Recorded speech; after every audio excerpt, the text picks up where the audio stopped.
Good evening, everybody.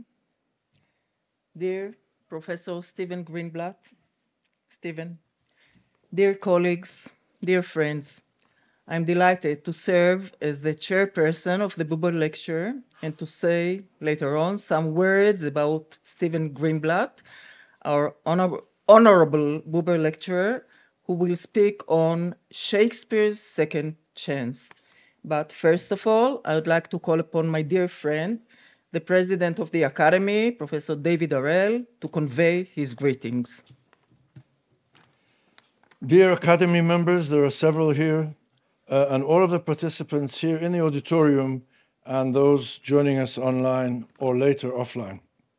But of course, most importantly, dear Professor Stephen Greenblatt of Harvard University, our esteemed guest, and off the record, my father, as you know, was an English literature scholar and worked on Shakespeare, and your name was a household name when I was growing up.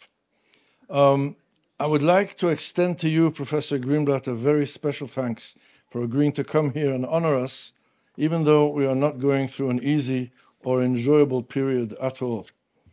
Most of us have our good days in which we are able to find some measure of optimism deep inside. But if I may be allowed to play on Dickens' famous opening lines from A Tale of Two Cities, it is probably safe to say that many of us feel that it is the worst of times, it is the age of foolishness, it is the epoch of incredulity, it is the season of darkness, it is the winter of despair. Hence, your presence here with us today holds special significance, and it really and truly warms our hearts.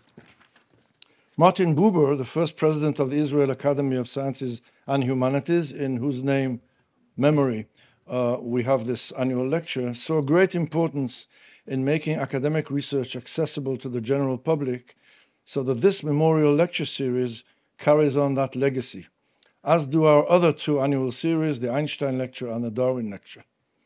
These kinds of activities are especially crucial in an era in which science, on the one hand, impacts public life, and in which culture and knowledge are so important for a nation to survive and flourish.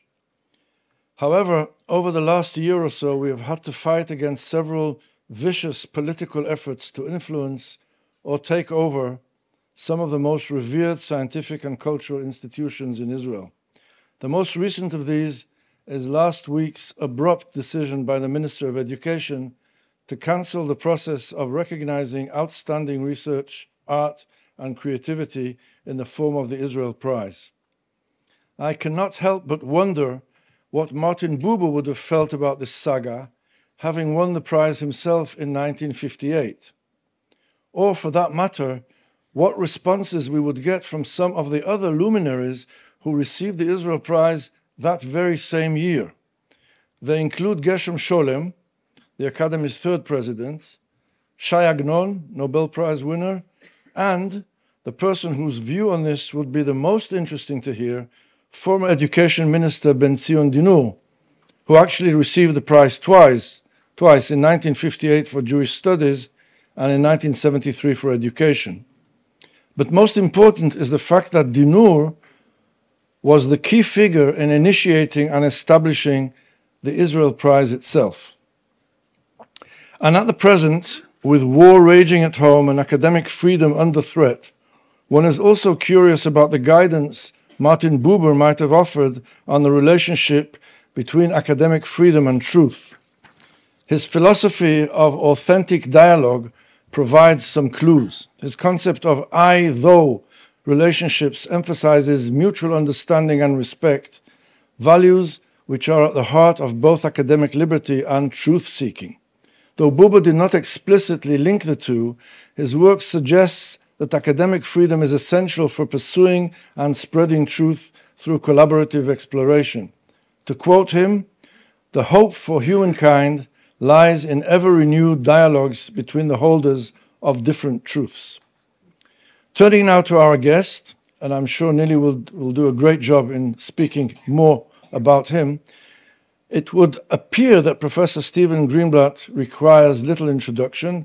He is one of the foremost literary historians and Shakespeare scholars of our time.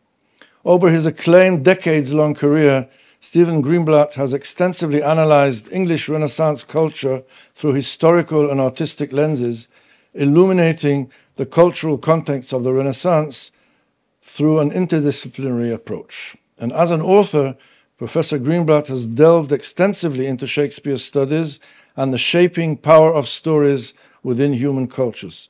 His books include the well-known and best-selling biographical portrait, Will in the World, How Shakespeare Became Shakespeare, which was published, if I'm not mistaken, exactly 20 years ago, and is still considered the best and most enjoyable biography of that greatest of playwrights.